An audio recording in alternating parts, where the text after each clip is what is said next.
Number 38 سے آیت number 41 تک 4 آیات کریمہ آج کے اس درس میں ہم نے سمجھنی ہیں۔ ان آیات کریمہ سے پچھلی آیات کے اندر اللہ تبارک و تعالی نے حضرت مریم علیہ السلام کی پیدائش کے حوالے سے بات ذکر فرمائی کہ ان کی والدہ نے منت مانی کہ پروردگار میری جو اولاد ہوگی اسے میں مسجد اقصی کی خدمت کے لیے وقف کر دوں گی۔ اب بیٹے کے بجائے اس زمانے میں عمومی طور پر بیٹے کو وقف کیا جاتا تھا، یہ تو بیٹی پیدا ہو گئی۔ اب حضرت مریم کی والدہ تھوڑی پریشان ہوئی اور وہ تفصیل ہمارے سامنے آ چکی۔ جناب مریم خدمت گزاری مسجد اقصی میں مصروف ہو گئیں، اللہ کی عبادت بھی کرتی تھی، اللہ کی ریاضت بھی کرتی تھی، ساتھ خدمت بھی کرتی تھی۔ ایک حجرہ ان کے لیے مختص کر دیا گیا۔ مسجد کے امام اس وقت کے نبی حضرت سیدنا زکریا علیہ السلام تھے۔ آپ رشتے میں ان کے خالو اور بہت دفعہ باہر تشریف لے جاتے کار نبوت کے لیے یا اپنے کار دنیا کے لیے، جب تشریف لے جاتے تو کمرہ بند کر کے باہر سے کنڈی لگا لیتے۔ ایک روز بہت تاخیر سے تشریف لائے تو کیا دیکھا کہ آپ کے پاس بے موسم پھل رکھے ہوئے۔ اظہار تعجب یا بطور تعجب کے پوچھا کہ اے مریم یہ پھل کہاں سے آئے؟ جواب دیا جناب مریم نے کہ ہوا من عند اللہ، یہ اللہ کی طرف سے ہے۔ یہاں تک گزشتہ درس میں تفصیل آ چکی۔ اب یہاں سے آگے چلنا ہے۔ ان آیات کریمہ میں بیان کیا جا رہا ہے کہ جب حضرت مریم کا یہ جواب جناب زکریا نے سنا تو حضرت زکریا علیہ السلام کے دل میں ایک ایسی بات نے انگڑائی لی جو بہت عرصہ پہلے ٹھنڈی پڑ چکی تھی، اور وہ داعیہ یا وہ انگڑائی کس بات نے لی؟ آپ کے ہاں اولاد نہیں تھی، ایک بات۔ دوسری بات یہ ہے کہ آپ اپنے اعزاء اور اقارب بالخصوص اپنے جو چچیرے بھائی وغیرہ ہیں ان کے حوالے سے بہت حد تک اس بات پر مایوسی ان کے اندر موجود تھی کہ یہ لوگ دین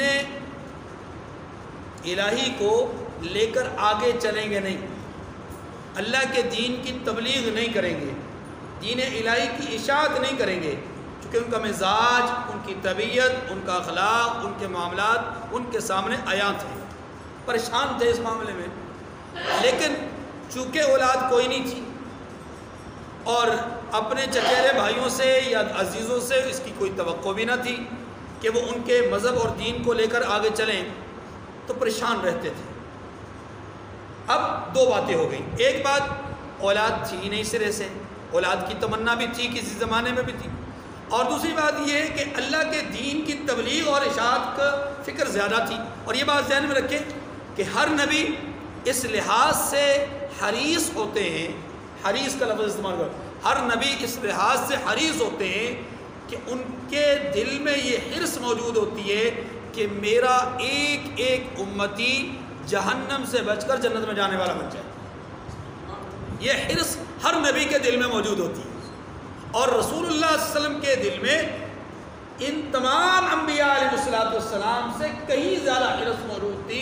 اسی لیے اللہ نے اپنے حبیب کا تعارف اس انداز میں بھی کروایا، لقد جاءکم رسول من انفسکم عزیز علیہ ما عنتم حریص علیکم بالمؤمنین۔ اہل ایمان کے حوالے سے وہ بہت زیادہ حریص ہیں، فکر مند ہیں۔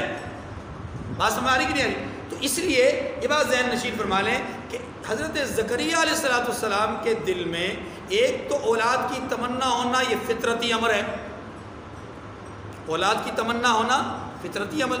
دوسرا، اس سے کہیں زیادہ شدت کے ساتھ اس بات کا احساس تھا کہ میرے اعزاء اقارب جو قریب ترین لوگ ہیں وہ تو میرے دین کو لے کے آگے چلیں گے نہیں، تو فکر مند رہتے تھے.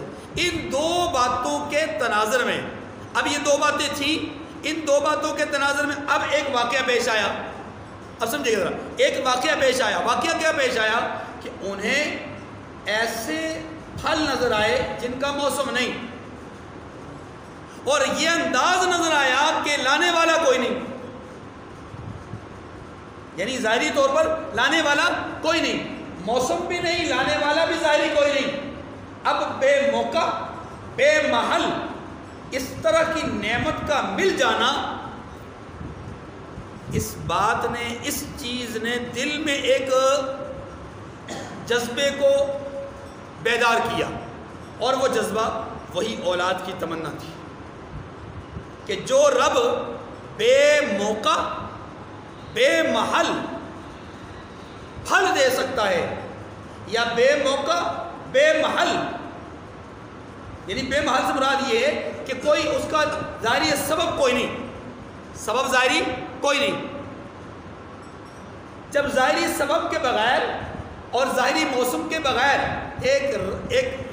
یعنی ایک پھل دینے پر رب قادر ہے، اور اس طرح کی بہت ساری قدرتیں اور ہر قسم کی قدرت اللہ کے پاس موجود ہے، تو وہ رب بے موقع بغیر ظاہری اسباب کے اولاد کیوں نہیں دے سکتا؟ یقیناً وہ دے سکتا ہے. وہ جو جذبہ ماند پڑ چکا تھا، وہ جو ایک جذبہ سو چکا تھا، اب پھر سے بیدار ہوا، اور یہ بات دیکھ کر کے دل ہی اذ نادا ربہ نداء خفیہ، سورہ مریم میں کہا گیا کہ دل میں آہستہ آہستہ، مریم کو نہیں پتہ چلا، آہستہ آہستہ دل میں ایک داعیہ پیدا ہوا اور دعا کی، پروردگار رب ہب لی من لدنک، اے اللہ اپنے ہاتھ سے مجھے اولاد نصیب فرما دے. موقع نہیں ہے، ظاہری اسباب کچھ نہیں ہے. اب ظاہری اسباب مفقود کیسے ہو گئے؟ اپنی عمر 77 سال ایک روایت، اور دوسری روایت یہ ہے کہ 100 سال. اپنی عمر 77 یا 100 سال. اور دوسری بات، بیوی بانجھ ہے. اصل مسئلہ یہ ہے، بیوی کیا ہے؟ بانجھ ہے. اب بیوی بانجھ، اولاد کی کوئی صورت نظر نہیں آتی، خود بوڑھے، اولاد کی بظاہر کوئی صورت ظاہری سبب کے اعتبار سے کوئی توسط نظر نہیں آتا. اب وہ جو ظاہری منظر دیکھا، اس نے اس جذبے کو بیدار کر دیا کہ جو رب بغیر موسم کے پھل دے رہا ہے، یا بغیر مربی کے اتنی اچھی تربیت کر رہا ہے حضرت مریم کی. یہ میں دونوں تفسیریں بیان کر رہا ہوں. وہ جو رزق کی تفسیر کل عرض کی تھی کہ حضرت مریم نے کہا کہ یہ رزق میرے پاس اللہ کے یہاں سے آیا، تو رزق سے مراد کیا ہے؟ یا تو واقعی کھانے پینے کی چیزیں ہیں، یا پھر روحانی ترقی ہے، علم ہے، عمل ہے، ریاضت ہے، عبادت ہے، اچھی گفتگو ہے، عمل کی دنیا ہے، علم کی دنیا، یہ سارا کچھ یہ بھی رزق کے معنی میں ہے، روحانی رزق ہے. تو حضرت زکریا علیہ السلام یہ کہہ رہے ہیں کہ گویا اے اللہ تو بغیر ظاہری اسباب کے دنیاوی رزق دے سکتا ہے، یا بغیر ظاہری اسباب کے، بغیر کسی مربی اور استاد اور معلم کے، جب ایک عورت کو، ایک بچی کو بند کمرے میں علمی دنیا میں ترقی دے سکتا ہے، عملی دنیا میں ترقی دے سکتا ہے، روحانی اعتبار سے اس کو بہت بلند مقام عطا کر سکتا ہے، تو پروردگار تیرے خزانے میں کمی کون سی ہے؟ مجھ بوڑھے کو، میں بوڑھا ہو گیا، اسباب ختم ہو گئے، ظاہری طور پہ معاملات ختم ہو گئے، لیکن پروردگار تو قادر ہے نا، تو عطا فرما دے.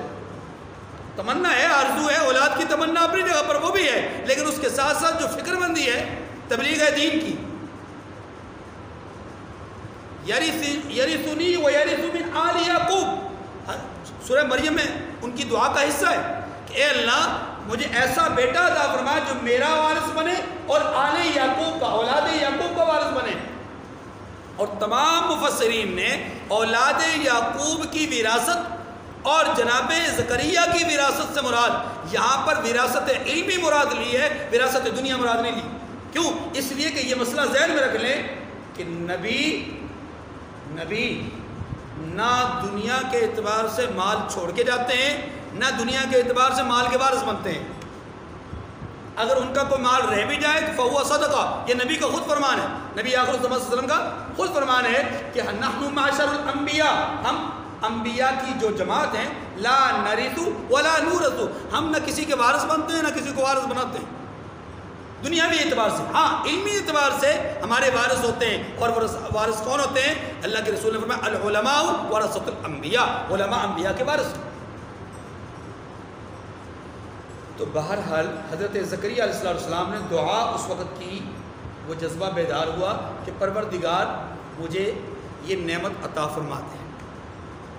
اب یہاں ایک بات سمجھ لیجیے، دعا اللہ رب العزت کے ہاں بندے کی ایک فریاد ہوتی ہے، ایک طلب ہوتی ہے، ایک آہ ہوتی ہے، ایک آرزو تمنا ہوتی ہے، ایک آس ہوتی ہے جو بندہ اپنے رب کے سامنے پیش کرتا ہے یا لگاتا ہے رب سے. ایک امید ہوتی ہے جو سے بندہ لگاتا ہے. یہ امید بھی، یہ آس بھی اللہ تبارک و تعالیٰ پوری کرتے ہیں کچھ لوگوں کی بہت جلد اور کچھ لوگوں کی کچھ تاخیر سے، اور کچھ لوگوں کی بالکل نہیں کرتے. یہ تین الگ الگ حصے. اور پھر جن کی دعائیں قبول ہونے کا معاملہ ہوتا ہے ان کے لیے بھی تین درجات ہوتے ہیں. پہلا درجہ یہ ہے کہ جیسی دعا ہوئی ویسی قبول ہو گئی. دوسرا درجہ یہ ہے کہ دعا تو قبول نہ ہوئی ظاہری طور پر، یعنی جس شکل میں مانگی گئی اس شکل میں قبول نہ ہوئی، لیکن اس دعا کی برکت سے مصیبت کو رب نے ٹال دیا. اس کا بندے کو پتہ نہیں چلتا. اصل میں بندہ پھر سمجھتا ہے کہ میری دعا قبول نہیں ہو رہی. نمبر 3، بعض اوقات دیکھیں نا، انسان کسی مصیبت سے، کسی پریشانی سے، کسی آفت سے، کسی دکھ سے، کسی تکلیف سے بچ جاتا ہے. مثال کے طور پر وہ سائیکل پہ جا رہا ہے، موٹر سائیکل پہ جا رہا ہے، گاڑی پہ جا رہا ہے، اور کہیں ایسا منظر ہوتا ہے کہ شاید لمحہ بھر کا آگا پیچھا ہو جاتا تو شدید قسم کا ایکسیڈنٹ ہوتا. یہ کیفیت ہوتی ہے، وہ ہر آدمی کے ساتھ کہیں نہ کہیں اس طرح کے مناظر ہوتے ہیں.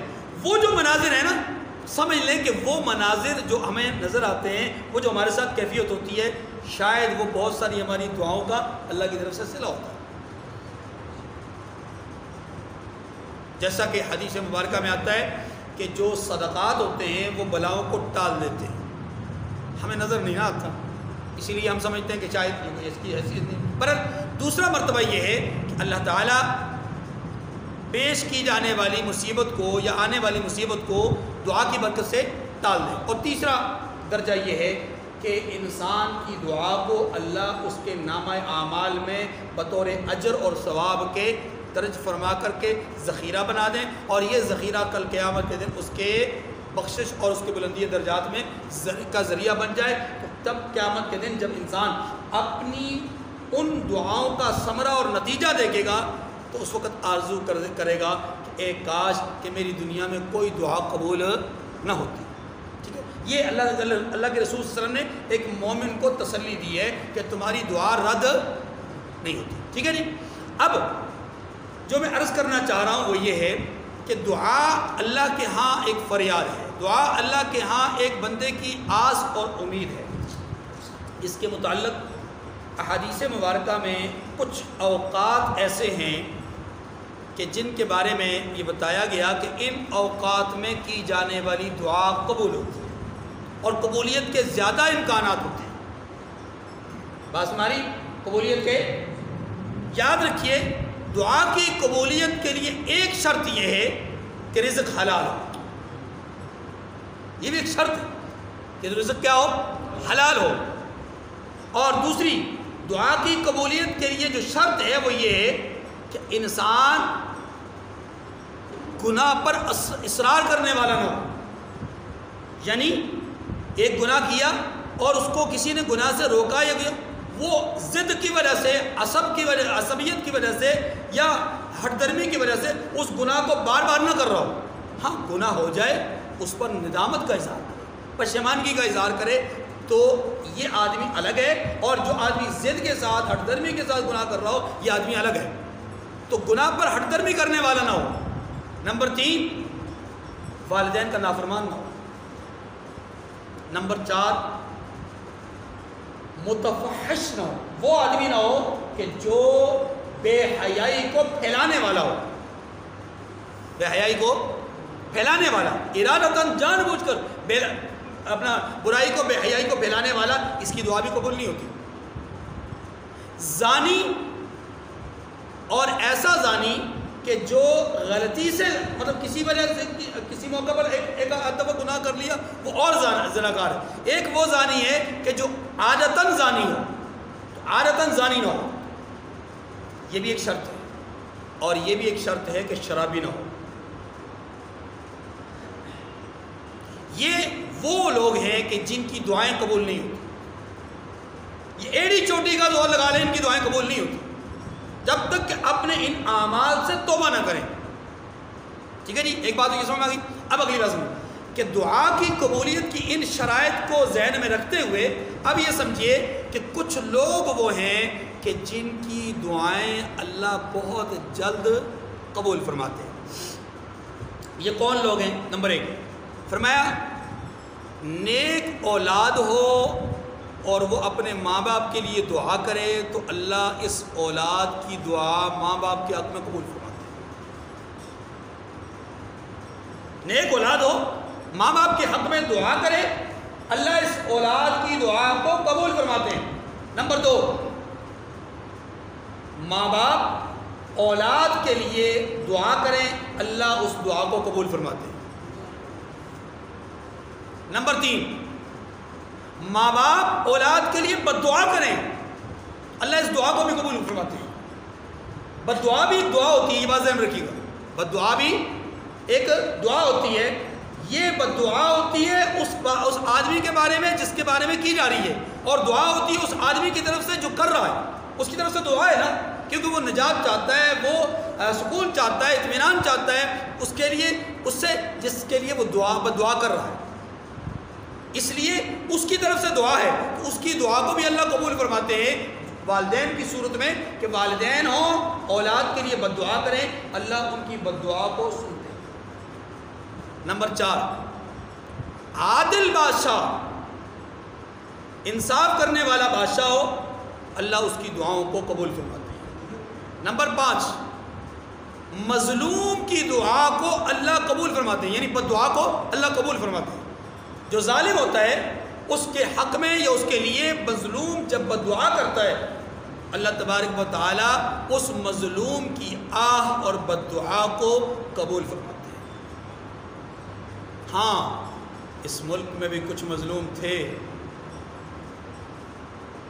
بچے اور بچیاں جنہیں ہم نے روزی نہیں دی تھی، جنہیں ہم نے کھانا نہیں دیا تھا، جن کی بجلی بند کر دی تھی، گیس بند کر دی تھی۔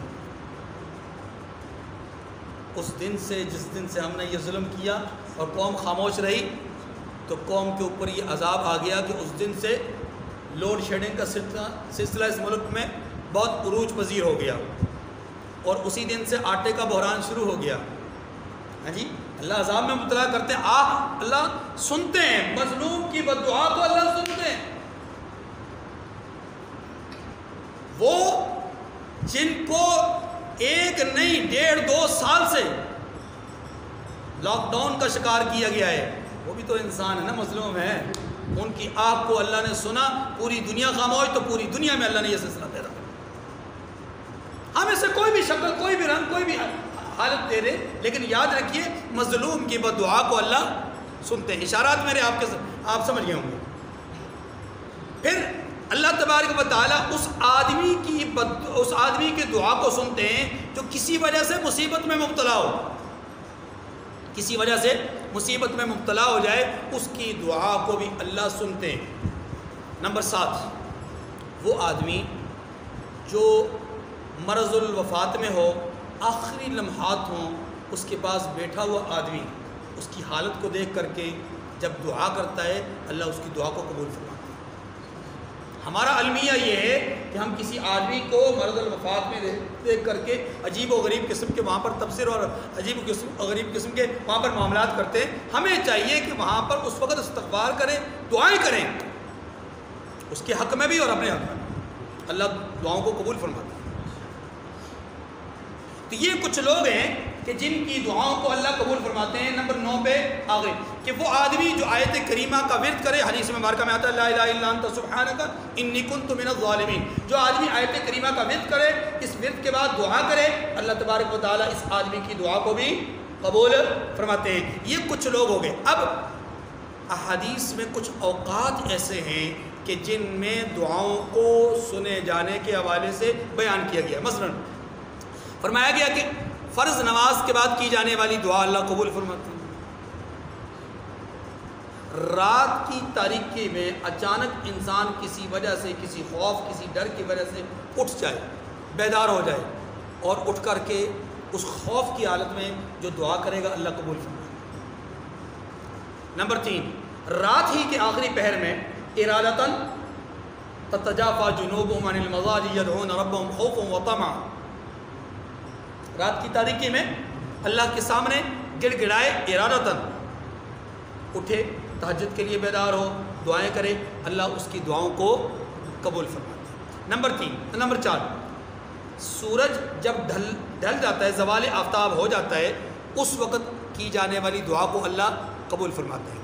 نمبر 5, بارش اتر رہی ہو تو بارش کے ابتدائی جو لمحات اور قطرات ہوتے ہیں ان میں کی جانے والی دعا کو اللہ قبول فرماتے ہیں. نمبر 6, مرغ جب آواز نکالتا ہے, جس کو ہم بانگ کہتے ہیں, اذان کہتے ہیں, مرغ کی جب آواز آتی ہے اس وقت آدمی اگر دعا کرے تو اللہ تبارک و تعالیٰ اس کی دعا کو قبول فرماتے ہیں. نمبر 7, زمزم کا پانی پیتے وقت انسان جو دعا کرتا ہے اللہ تعالیٰ اس دعا کو قبول فرماتے ہیں. اسی طریقے سے جمعے کے اندر, جمعے والے دن اللہ تبارک و تعالیٰ دعاؤں کو عمومی طور پہ قبول فرماتے ہیں, اور ایک گھڑی جمعے میں ایسی ہوتی ہے کہ جس میں خصوصیت کے ساتھ دعا قبول ہوتی ہے. یہ گھڑی کون سی ہوتی ہے؟ اس کے بارے میں 2 اقوال بہت زیادہ مشہور ہیں. ایک قول عصر کی نماز کے بعد دعا قبول ہوتی ہے, اور دوسرا قول جو سب سے زیادہ مشہور ہے وہ یہ 2 خطبوں کے درمیان جو وقت ہوتا ہے, لمحے بھر کا وقت, چند لمحات کا جو وقت ہوتا ہے, اس دعا میں, اس وقت میں اللہ تبارک و تعالیٰ دعا کو قبول فرماتے ہیں. اسی طریقے سے کوئی مجاہد میدان جنگ میں ہے اور وہ اس وقت دعا کرے, اللہ تبارک و تعالیٰ اس کی دعا کو قبول فرماتے ہیں. یہ کچھ اوقات ہیں جن کا میں نے عرض کیا کہ ان اوقات کے اندر اللہ تبارک و تعالیٰ کیا کرتے ہیں, دعاؤں کو قبول فرماتے ہیں. طواف کے دوران دعاؤں کو اللہ تبارک و تعالیٰ قبول فرماتے ہیں. میدان عرفات میں اللہ تبارک و تعالیٰ دعاؤں کو قبول فرماتے ہیں. یعنی گویا ان اوقات میں یا ان مقامات میں اور ان لوگوں کا جن کا میں نے ابھی تذکرہ کیا, ان کی دعاؤں کو اللہ رد نہیں فرماتے, ان کو قبول فرماتے ہیں. اب قبولیت دعا کے 3 مراتب وہ ذہن میں رکھیے گا, یا ہو بہو اسی طرح قبول ہو جاتی ہیں, یا مصیبت ڈال دی جاتی ہے, یا ذخیرہ کر دی جاتی ہے. حضرت زکریا علیہ السلام, اچھا ایک موقع اور یہ ہے کہ اللہ کی رحمتیں اترنے کا انسان کو احساس ہو, کوئی لمحہ ایسا ہو, کوئی موقع ایسا ہو کہ وہاں پر انسان کو محسوس ہو رہا کہ یہ تو اللہ کی رحمت اتر رہی ہے. مثلا آپ یوں کہہ لیں کہ انتہائی سخت شدید قسم کی گرمی ہو, اور ایسے میں اچانک اسے ٹھنڈی ٹھنڈی ہوا, بینی ہوا اسے محسوس ہو. ایسے وقت میں اسے اپنے لیے یہ موقع, رحمت کا موقع محسوس ہوتا ہے. اللہ نے اس گرمی کی شدت کو توڑا اس ہوا کی وجہ سے. تو یہ جو احساس ہے کہ رحمت اپنا مل رہی ہے, رحمت پائی جا رہی ہے, رحمت حاصل ہو رہی ہے, ایسے وقت میں بھی جو آدمی دعا کرتا ہے اللہ تعالیٰ اس کی دعا کو قبول کرتے ہیں.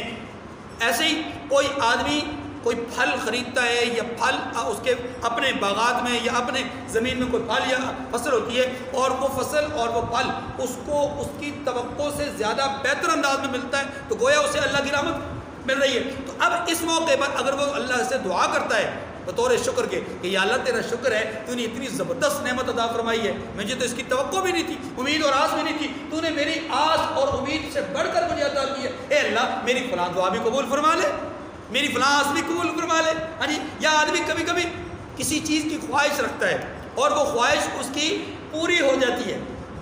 مثلا ایک آدمی, فرض کیجئے ایک آدمی, اس کا بیٹا, اس کے بیٹوں میں سے کوئی بیٹا بیرون ملک یا بیرون شہر کہیں سفر پہ نکلا ہوا ہے کام کاج کے سلسلے میں, اور کافی عرصے سے واپس نہیں آیا. اس کے دل میں ایک داعیہ پیدا ہوا کہ بیٹا کس حال میں ہوگا, کس انداز میں ہوگا, کافی عرصہ ہو گیا وہ آیا نہیں, یعنی کاش کہ وہ آ جاتا. اچانک بس یہ خیال کر ہی رہا ہے, اچانک اس نے دیکھا نعمت غیر مترقبہ کے طور پر کہ بیٹا دروازے سے اندر آ رہا ہے.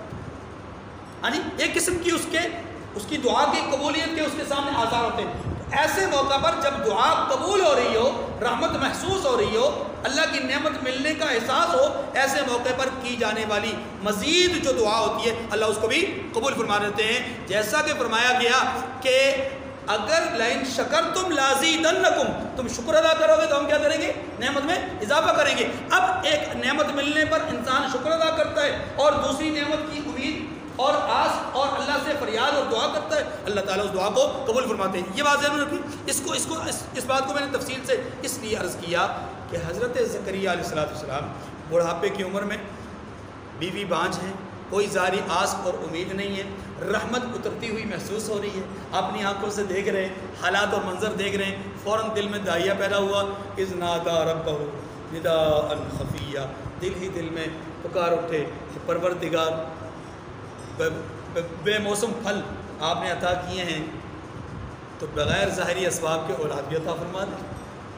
اب سمائی بات، تو حضرت زکریا علیہ السلام کی اس دعا کا داعیہ یہ تھا۔ اب دیکھیے آیات کریمہ، فرمایا ہنالک دعا زکریا ربہ قال رب هب لي من لدنك ذریة طیبہ انک سمیع الدعاء۔ فرمایا اس وقت زکریا علیہ السلام نے اپنے پروردگار سے دعا کی۔ اس وقت میں نے عرض کیا کہ کچھ لوگ ہیں جن کی دعاؤں کو اللہ قبول کرتے ہیں، کچھ اوقات ہیں، یہ وقت ہے، نزول رحمت کا وقت ہے، دعا کو فون کر دی۔ قال رب هب لي من لدنك ذریة طیبہ، کہا کہ پروردگار مجھے اپنی جناب سے اولاد صالح عطا فرما، تو بے شک دعا سننے والا اور قبول کرنے والا ہے۔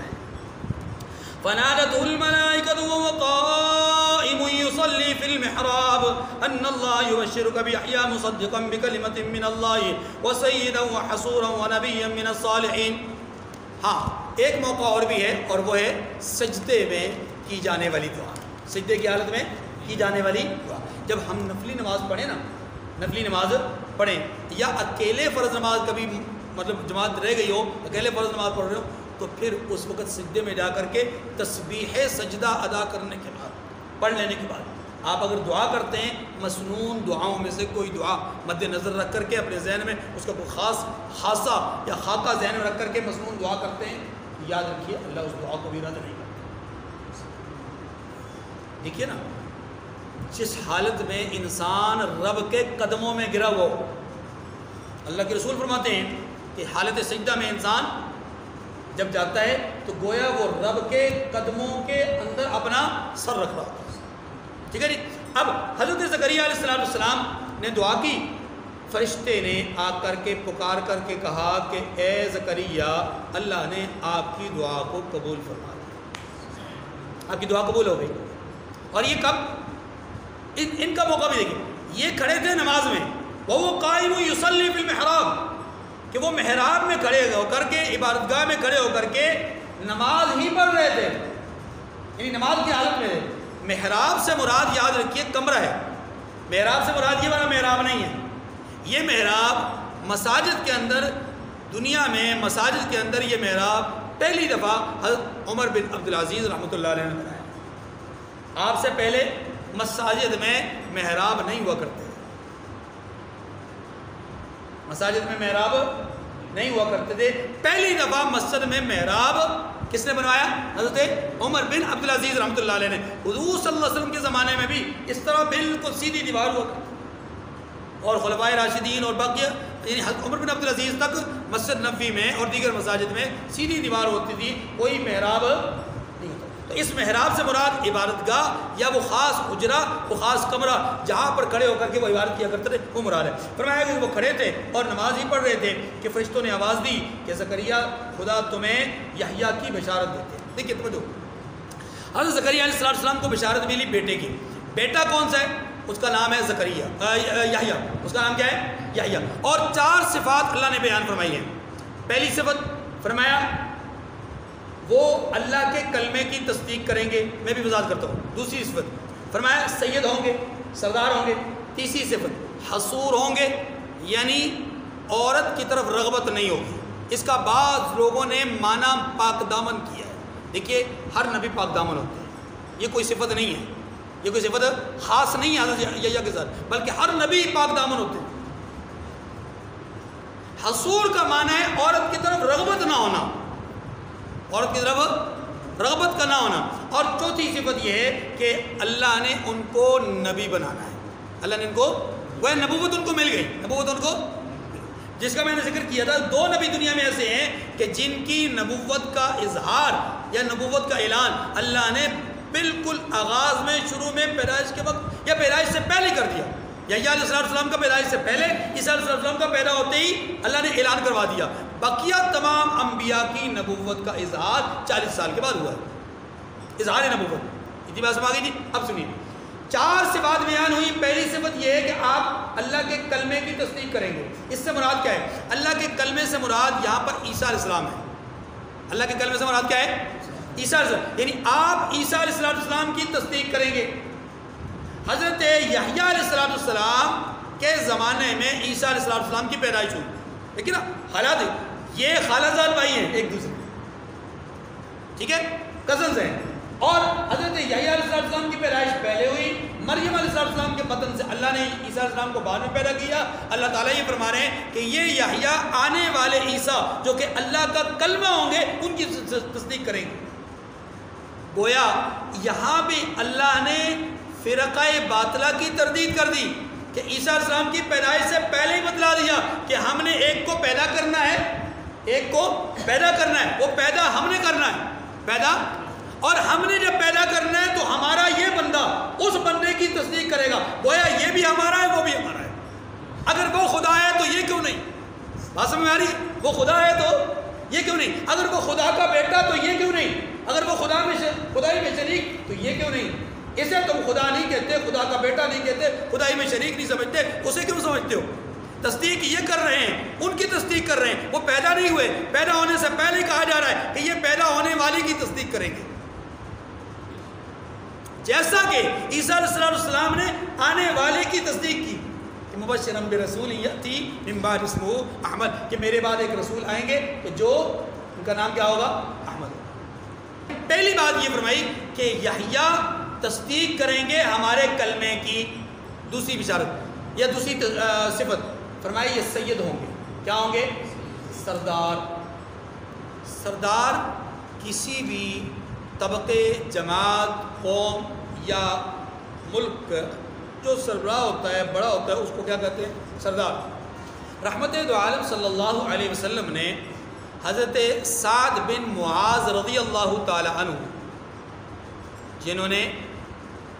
جنہوں نے بنو قریظہ کے حوالے سے آ کر کے فیصلہ کیا تھا، ان کی ڈیمانڈ پر۔ یہ بوڑھے تھے، عمر رسیدہ تھے، زخمی بھی تھے اور بیمار بھی تھے، مدینہ منورہ کے اندر تھے، یہ غزوہ بنو قریظہ میں شریک نہیں ہوئے۔ انہوں نے ڈیمانڈ کی کہ ہمارا فیصلہ سعد بن معاذ کریں گے، کیونکہ ان کے پرانے تعلقات تھے، تو ان کو خیال یہ تھا کہ بوڑھے آدمی ہیں، بزرگ آدمی ہیں، ہمارے ان کے ساتھ زمانے بھر سے تعلقات رہے ہیں، تو ہمارے بارے میں کوئی نرمی کریں گے۔ حضرت سعد بن معاذ رضی اللہ عنہ تشریف لائے جب، تو حضور نے فرمایا قوموا لسیدکم یا قوموا الی سیدکم، دونوں الفاظ آتے ہیں کہ آپ نے انصار سے کہا کہ اپنے سید اور سردار کے لیے کھڑے ہو جاؤ، اپنے سید اور سردار کے لیے کہا ہو جاؤ، کھڑے ہو جاؤ۔ حضور نے یہی الفاظ، اسی طرح کے الفاظ، سید والے الفاظ اپنے دونوں نواسوں حضرات حسنین کریمین کے لیے بیان فرمائے کہ سیدہ شبابی اہل الجنہ، کہ یہ جنتی نوجوانوں کے سردار ہیں۔ اور حضور نے یہی سید کے لفظ حضرت بلال رضی اللہ عنہ کے لیے بھی استعمال کیا، حضرت سلمان فارسی رضی اللہ عنہ کے لیے بھی استعمال کیا، اور حضرات شیخین حضرت ابو بکر صدیق، حضرت عمر رضی اللہ تعالیٰ عنہ کے لیے بھی استعمال کیا، سیدہ کہول اہل الجنہ، کہ یہ جنتی بوڑھوں کے سردار ہیں۔ باس ماری تو سید کا معنی سردار۔ لیکن یاد رکھیے حضور علیہ السلام نے ایک موقع پر ایک اور جملہ فرمایا ہے، اور وہ کیا کہ منافق کو سردار نہ کہو، منافق کو سید نہ کہو۔ اس کا مطلب یہ ہوا، اس کا معنی یہ ہوا کہ جو آدمی روحانیت کے اعتبار سے، دین کے اعتبار سے، فکر کے اعتبار سے غلط ہوگا، برا ہوگا، وہ سردار نہیں ہو سکتا۔ لفظ سید کا اطلاق نیک آدمی پر ہوگا، میراثی پر نہیں ہوگا۔ آسان لفظوں میں استعمال بتانا چاہتا ہوں، لفظ سید کا استعمال میراثی پر نہیں ہوگا، کسی ایسے خبیث النسل پر نہیں ہوگا جو حضور کی آل یا حضور کے اصحاب پر تبرہ کرتا ہو۔ لفظ سید کا اطلاق کسی ایسے گندے آدمی پر نہیں ہوگا کہ جو دین کے مزاج اور شاعر کی توہین کرتا ہو، جو نعوذ باللہ یہ سمجھتا ہو کہ میں اس قرآن کو کیسے مان جاؤں کہ نعوذ باللہ یہ شراب خور خلفاء کی خاطر لکھا گیا۔ بات سمجھ میں آ رہی ہے؟ میری بات سمجھ میں آ رہی ہے؟ میں کیا کہہ رہا ہوں کہ سید نیک اور صالح ہوگا تو سید کہلا سکتا ہے، اگر نیک اور صالح نہیں، میراثی ہے، خبیث الفطرت ہے، گندی سوچ اور گندی طبیعت کا مالک ہے، گندے عقائد اور گندے نظریات کا مالک ہے، وہ سید نہیں ہو سکتا۔ وہ سید اپنے ساتھ جتنے مرضی القابات لگا لے، وہ سید ہونے کے لیے نیک ہونا شرط ہے۔ سید ہونے کے لیے کیا ہے؟ نیک ہونا شرط ہے۔ اور اگر کوئی آدمی واقعی اپنا نسب بھی بیان کرے کہ میں سید ہوں سید ہوں سید ہوں اور پورا نسب حضور تک بیان کرے، لیکن آدمی اگر نیک نہیں ہے تو رب محمد کی قسم میں اسے سید نہیں مانتا، میں نہیں مانتا سید۔ میرے نزدیک سید وہ آدمی ہوگا جو نیک ہوگا، کیونکہ حضور کی آل میں گندے لوگ نہیں ہو سکتے۔ یہ میرا ایمان، حضور کی آل میں گندے لوگ نہیں ہو سکتے، جیسے حضور کے نسب میں گندے لوگ نہیں ہو سکتے۔ پیچھے یار جو نسب، جو سلسلہ، جو خاندان، جو اولاد حضور سے آگے چلی ہو، وہ گندے ہو سکتے ہیں، وہ زناکار ہو سکتے ہیں، بدکار ہو سکتے ہیں، فحاش ہو سکتے ہیں، میراثی ہو سکتے ہیں۔ سیداً و حصورا، دوسری صفت حضرت یحییٰ کی کیا بیان ہوئی کہ وہ سردار ہوں گے، معنی یہ کہ نیک بھی ہوں گے، نیک بھی ہوں گے اور اپنے خاندان اور اپنی قوم اور اپنے قبیلے کے بڑے بھی ہوں گے۔ تیسری صفت حصورا، آپ کو عورت سے رغبت نہیں ہوگی۔ دیکھیے توجہ، ایک ہے پاک دامن ہونا۔ پاک دامنی کس کو کہتے ہیں؟ کہ رغبت ہونے کے باوجود، رغبت خواہش نہیں، خواہشات تو ان میں بھی موجود تھی، خواہش ہونا اور چیز ہوتی ہے، خواہش نہیں ہوتی صرف فرشتوں میں۔ خواہش ہونا اور چیز ہے، رغبت کا ہونا اور چیز ہے۔ خواہش کو دوام بخشنا، خواہش کو بیدار رکھنا، اس کو کہتے ہیں رغبت۔ اب وہ رغبت جائز بھی ہو سکتی ہے، ناجائز بھی ہو سکتی ہے۔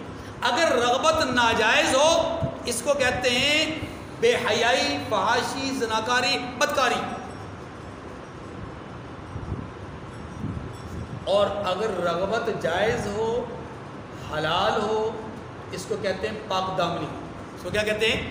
پاک دامنی۔ جس آدمی نے حلال رغبت کا استعمال کیا تو وہ پاک دامن ہے، اس نے ناجائز کاموں کی طرف توجہ نہیں کی، رغبت اس نے ظاہر کی لیکن جائز، ناجائز کی طرف نہیں، تو یہ کیا ہے؟ پاک دامن ہے۔ جس نے ناجائز کی طرف کی وہ کیا ہے؟ فحاش، زناکار ہے، بدکار ہے۔ تو یاد رکھیے، ایک ہوتا ہے پاک دامن، وہ تو وہ آدمی ہے کہ جس نے اپنی خواہشات کو بیدار رکھ کر رغبت کا اظہار کیا اور رغبت بھی جائز تھی، جیسا کہ تمام انبیاء کیا ہوتے ہیں؟ پاک دامن ہوتے ہیں۔ لیکن سب نے شادیاں کی، وہ یار سب کی رغبت تھی اور حلال رغبت تھی، جائز رغبت تھی، ٹھیک ہے۔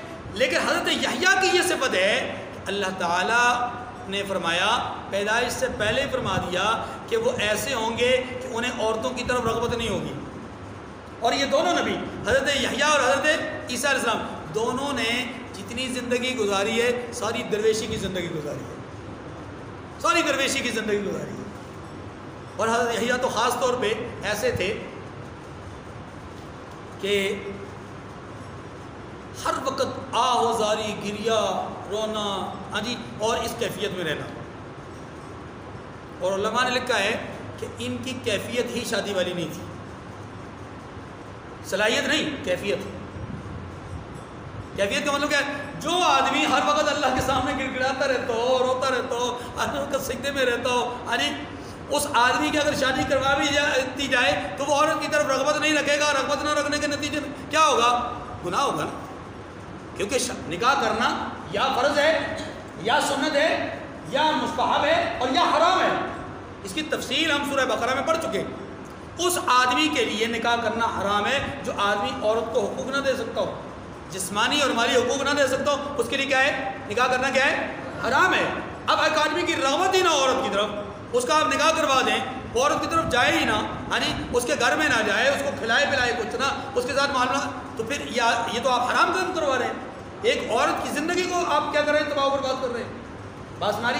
اس لیے یحییٰ علیہ السلام کے لیے پاک دامن کا لفظ ان کی خاص صفت نہیں، پاک دامنی ہے تمام انبیاء کی، یہاں پر ان کی خاص صفت کیا ہے کہ عورت کی طرف رغبت نہیں. چوتھی صفت یہ کہ وہ نبی من الصالحین، اور یہ تو عام بات ہے، اور یہ تو آپ سب کو سب. اس کے بعد جب یہ بات سمجھ میں آ گئی تو اب اس کا ترجمہ پڑھیں پھر اگلی بات. فنادتہ الملائکۃ وهو قائم یصلی فی المحراب، وہ ابھی عبادت گاہ میں کھڑے نماز ہی پڑھ رہے تھے کہ فرشتوں نے آواز دی کہ زکریا، اللہ تمہیں یحییٰ کی بشارت دیتا ہے جو اللہ کے فیض یعنی عیسیٰ کی تصدیق کریں گے اور سردار ہوں گے اور عورتوں سے رغبت نہ رکھنے والے ہوں گے، عورتوں سے نہ رغبت، اور اللہ کے پیغمبر یعنی نیکوکاروں میں سے ہوں گے. یہ 4 صفات آ گئیں. اب جب یحییٰ علیہ السلام کی یہ بشارتیں زکریا علیہ السلام نے نماز کی حالت میں سنی نا، تعجب تو ہوا نا، تعجب تو ہونا ایک فطرتی امر ہے کہ اب تک اللہ نے نہیں دیا، ایک ہی دفعہ دعا کی تو اللہ قبول فرما دے. تو یا اللہ، یہ جو آپ نے قبولیت کی طرف سے قبولیت کا ایک مزدہ سنایا ہے، خوشخبری سنائی ہے، اس کے آثار کیا ہوں گے؟ کوئی اثر بھی تو ظاہر ہونا چاہیے. بانجھ ہے عورت، کیا میری نئی شادی ہوگی؟ یعنی تعجب اس لیے ہوا، کیا نیا ایک سلسلہ جڑے گا؟ کیا جوانی دوبارہ لوٹا دی جائے گی؟ یا کیا اس طرف سے بانجھ پنا ختم ہو جائے گا، جو کہ عمومی طور پہ عادت اللہ نہیں ہے، جو عورت بانجھ ہے وہ بانجھ ہے. بات ہماری کی نہیں. تو کیفیت کے حوالے سے پریشان ہو گئے کہ یا اللہ کیفیت کیا ہوگی؟ اللہ کی طرف سے ملنے پر پریشان نہیں ہے. اولم تؤمن قال بلا، کیا ایمان نہیں ہے؟ کیوں نہیں؟ لیکن اطمینان قلب کے لیے کہہ رہا ہوں، یعنی دل کے اطمینان کے لیے کہہ رہا ہوں کہ آثار کیا ہوں گے. اللہ پاک نے فرمایا آثار یہ، توجہ آثار سنیے کتنے عجیب و غریب قسم کے آثار. فرمایا آثار یہ ہیں کہ جب نام خدا لوگے تو زبان چلے گی، نام خدا لوگے تو زبان چلے گی، اللہ اللہ کرو گے تو زبان چلے گی، سبحان اللہ کہو گے تو زبان، الحمدللہ کہو گے تو زبان، اللہ کا ذکر کرو گے زبان چلے گی. جو ہی ذکر اللہ سے ہٹ کر کوئی بات کرنا چاہو گے زبان بند. بس جس وقت یہ کیفیت ہو نا، جس وقت یہ آپ کے ساتھ حالت ہو جائے، آپ کی حالت یہ ہو جائے کہ آپ بولنا چاہو تو بول نہ سکو، کوئی بات کسی سے کرنا چاہو تو کر نہ سکو، دنیاوی معاملات میں لین دین میں کوئی گفتگو کرنا چاہو تو آپ کی زبان نہ چلے، اور ساتھ ہی اسی وقت اللہ کہو تو بول لو، الحمدللہ کہو تو بول لو، سبحان اللہ کہو تو بول لو. بس جس وقت یہ کیفیت ہو سمجھ لینا کہ خوشخبری کے آثار ظاہر ہو گئے، خوشخبری کے آثار ظاہر ہو گئے، جس کو ہم رحمت امید کہتے ہیں نا، رحمت کی امید ہو گئی، رحمت کی. بس وہی پوچھنا چاہتے ہیں اے اللہ رحمت کی امید کیسے، یعنی اس کے آثار کیا ہو گئے؟ فرمایا نشانی یہ ہے کہ جب آپ بات نہ کر سکو اور ذکر کر لو تو سمجھ لو کہ آثار. قال ربی انا یکون لی غلام، اللہ کہنے لگے اللہ میرے ہاں لڑکا کیسے پیدا ہوگا. انکار نہیں کیا، انکار. وقد بلغنی الکبر وامراتی عاقر، پروردگار میری بیوی بانجھ ہے، میں بوڑھا ہوں، بیٹا کیسے ہوگا؟ کیا جوانی لوٹا دی جائے گی، بانجھ پنا ختم ہو جائے گا، یا پھر نئی شادی ہوگی؟ کیا ہوگی؟ کیفیت کیا ہوگی؟ قال كذلك اللہ یفعل ما یشاء، اللہ نے پہلی بات کا جواب تو یہ دیا کہ اللہ جو چاہتا ہے وہ کرتا ہے. اب دوسرا سوال فوراً کر دیا، قال رب اجعل لی آیہ، پروردگار ٹھیک ہے لیکن کوئی نشانی بھی تو ہونی چاہیے، کوئی نشانی بھی تو. اصل میں اسے کہتے ہیں بیتابانہ سوال، بیتاب ہو گئے. دیکھیں ایک ایسی عمر میں کہ جب امیدیں ختم ہو گئی ہیں، اب ایک جذبہ بیدار ہوا، ایک دعا نے انگڑائی لی، قبولیت کا مزدہ سنا دیا، تو پھر بیتاب تو ہونا ہے نا، بیتابی تو بڑھے گی، تو بیتابی بڑھ گئی. یا اللہ نشانی کیا؟ تو جواب دیا قال آیتک الا تکلم الناس ثلاثۃ ایام الا رمزا. فرمایا کہ نشانی یہ ہے کہ تم لوگوں سے 3 دن اشارے کے سوا بات نہ کر سکو گے. اشاروں میں بات کر لیں گے، زبان سے بات. ہاں ان 3 دنوں میں وَاذْكُرْ رَبَّكَ كَثِيرًا وَسَبِّحْ، اسے کہتے ہیں رب، اسے کہتے ہیں وہی زبان، وہی انسان، وہی وقت، وہی موقع، وہی زمانہ.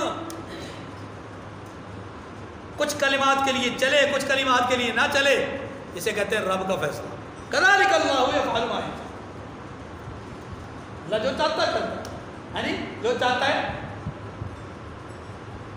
ہمیں جوڑ نظر آئے یا نہ نظر آئے، دیکھیں اللہ جوڑ کا محتاج نہیں، اللہ جوڑ کا محتاج نہیں. کہ کیا جوڑ ہے؟ لکڑی ہے، لکڑی کا صندوق ہے، جیتا جاگتا بچہ ہے، دودھ پیتا بچہ، ابھی نو مولود بچہ، اس بکسے میں ڈال کر کے دریا کے سپرد کر دیا. جوڑ ہی کیا ہے؟ یہ کیا جوڑ ہے کہ دریا ہے، دریا کے بیچ میں سے انسان گزر رہے ہیں، ایک طبقہ گزر گیا، دوسرے طبقے کو پیڑوں سے مار دیا. کیا جوڑ ہے؟ کیا جوڑ ہے کہ آپ کے شعلے بلند ہو رہے ہیں، ایک جیتے جاگتے انسان کو اس میں ڈالا گیا، آگ ٹھنڈی ہو گئی، اس انسان کو کچھ نہیں ہوا. کیا جوڑ ہے کہ ایک تیز دھار چھری ہے، نرم و نازک لگے ہیں، ان کے اوپر نبوت کا جو کہ جنتی نوجوانوں کی جو اپنا قوت اور طاقت ہے، ایک نبی میں 400 جوانوں کی قوت اور طاقت، وہ نبی طاقت لگا رہے ہیں، نیچے رگیں کٹ نہیں رہی. جوڑ کیا ہے؟ نہیں جوڑ نظر آتا، لیکن جہاں جوڑ نظر نہ آئے وہاں اللہ کی قدرت نظر آتی ہے. یہی تو قدرت ہے. دیکھیں نا، وہی زبان ہے، وہی وقت ہے، وہی موقع ہے. دیکھیں کیا جوڑ ہے، کیا موقع ہے کہ ایک ایسا وقت کہ رحمت دو عالم صلی اللہ علیہ وسلم، رحمت دو عالم صلی اللہ علیہ وسلم غار سور میں کافر بالکل دانے پہ آگے کھڑے ہو گئے. کیا جوڑ ہے؟ اتنا تھک کر، اتنا تکلیف برداشت کر کے یہاں تک پہنچے، تو کیا فرق پڑتا؟ اپنے قدموں کو دیکھ ہی لیتے، اپنے قدموں کی طرف نظر دوڑا ہی لیتے. لیکن رب نے وہ نگاہیں پھیر دی، ان نگاہوں میں صلاحیت ہی ختم کر دی کہ وہ نیچے کو جھکے. وہ نیچے جھکتی تو نظر آ جاتے. جنہوں نے دیکھا وہ بخوبی جانتے ہیں، غار سور کو جنہوں نے دیکھا وہ بخوبی جانتے ہیں کہ یہاں کھڑے ہو کر نگاہ اگر پاؤں کی طرف کی جائے، اندر بیٹھے ہوئے یا کھڑے ہوئے لوگ، کھڑے ہونا تو خیر مشکل ہے لیکن بیٹھے ہوئے لوگ بآسانی نظر آ جاتے ہیں. جوڑی ختم. اللہ اکبر. فرمایا وَاذْكُرْ رَبَّكَ كَثِيرًا وَسَبِّحْ بِالْعَشِيِّ وَالْإِبْكَارِ. فرمایا اپنے پروردگار کی کثرت سے یاد اور صبح و شام اس کی تسبیح کرنا، یعنی اپنے رب کو یاد کرتے رہنا. ان 3 دنوں میں ویسے بھی آپ کر رہے ہیں، لیکن ان 3 دنوں میں آپ کی زبان باقی باتوں کے لیے نہیں چلے گی، ہمارے ذکر کے لیے چلے گی. ہم ہمارا ذکر کرتے رہیں. وآخر الدعوانا ان الحمد للہ رب العالمین.